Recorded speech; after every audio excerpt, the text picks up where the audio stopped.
तो लगा आज तीसरे दिन का शीतकालीन सत्र चल रहा है और हमारे साथ इस वक्त बात करने के लिए मौजूद हैं राजपाल जी विधायक हैं। सर, आपकी तरफ से क्या कुछ नए जो मुद्दा है उठाया गया है और किस तरह से आपको यहाँ पर प्रश्नों को जवाब उठाया? उत्तराखंड राज्य की 21 विधानसभा सीटों में नजूल भूमि पर लोग असहाय अवस्था में रह रहे हैं। कोई 30 साल से, कोई 40 साल से, कोई 50 साल से। आज तक किसी भी एमएलए ने उत्तर प्रदेश के इतिहास में या उत्तराखंड के इतिहास में नजूल भूमि पर पट्टा मालिकाना देने की मांग आज तक नहीं उठाई।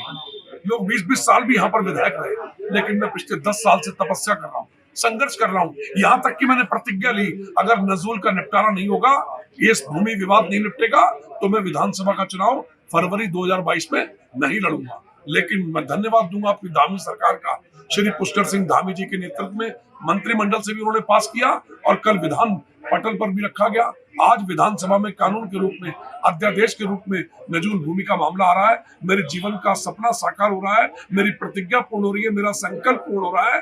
वो गरीब जो 40 साल से बैठे हुए, आज तक उनकी आवाज को उठाने वाला कोई नहीं था। मैंने सैकड़ों बार यहाँ विधानसभा में असेंबली क्वेश्चन लगाए, अपने हाथ से ज्ञापन दिया, हाई कोर्ट में पैरवी करता रहा। 19 जून 2018 को हाई कोर्ट ने नजूल भूमि का मामला, नजूल नीति को खारिज कर दिया। रुद्रपुर के 14,156 मकान तोड़ने के आदेश किए। उसके बाद मैं 1 दर्जन बार अपनी सरकार के पास आया। मेरी सरकार ने सुप्रीम कोर्ट में एसएलपी दायर की, विशेष अनुज्ञा याचिका।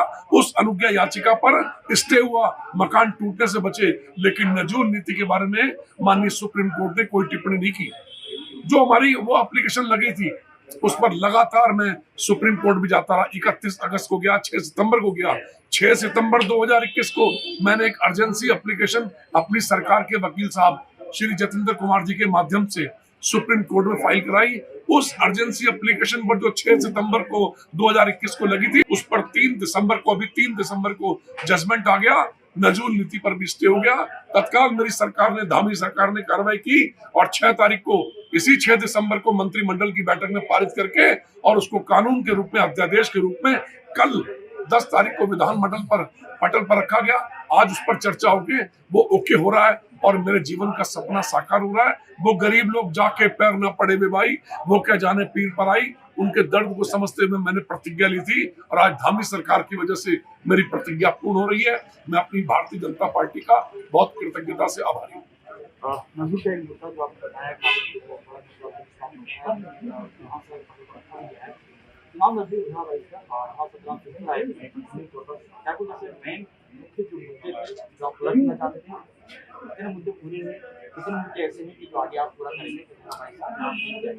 नहीं, आज तक हमने जो धामी सरकार से मांगा वो बिल्कुल पूर्ण हुआ। हमारे यहाँ मेडिकल कॉलेज बनकर तैयार है। हमारे कांग्रेस के नेताओं का एक ड्रीम प्रोजेक्ट था मेडिकल कॉलेज, और कुछ नहीं कर पाए वो लोग। स्वास्थ्य मंत्री रहते कुछ नहीं कर पाए, लेकिन मेरी सरकार ने, मेरे त्रिवेंद्र रावत जी की सरकार ने, मेरे धामी जी की सरकार ने मेडिकल कॉलेज स्थापित कर दिया। इसके अतिरिक्त जो जो डिमांड की थी हमने, हमारी अनाज मंडी अलग से बननी चाहिए, वो उसका निर्माण कार्य चालू हो गया। हमारे को रुद्रपुर में जिला मुख्यालय में ट्रांसपोर्ट नगर चाहिए था, उसकी स्वीकृति एएनजे स्कूल की जमीन पर हो गई। जो जो काम कहे हमने सारे किए, लेकिन दुर्भाग्य रुद्रपुर में अभी तक ट्रंचिंग ग्राउंड की जगह नहीं मिली। गौशाला के लिए जगह मिली भी थी तो उस पर किसी का स्टे चल रहा था, न्यायालय का बात चल रहा था। गौशाला हम नहीं बना पाए। हम पूर्ण रूप से लगभग जितनी समस्या थी उनका समाधान तो कर दिया, लेकिन निश्चित रूप से 1-2 मामले हैं जो अगली विधानसभा में रखे जाएंगे।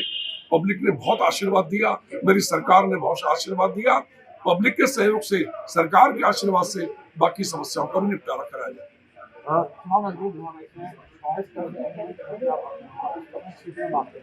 देखिए, जो व्यक्ति 20 साल तक वहां विधायक रहे, वो 2012 में मुझसे 4000 वोट से हारे थे और 2017 में वो 25,000 वोट से हारे थे।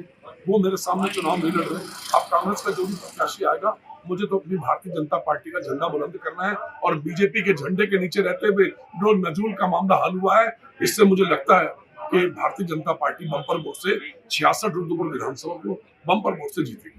धन्यवाद। तो ये थी हमारे साथ भाजपा के रुद्रपुर से विधायक साहब का कहना है कि एक बड़ा मुद्दा था नजूल का, यानी कर्मियों को मालिकाना हक दिया जाएगा और उनको कहीं ना कहीं उनका आशियाना मिलेगा।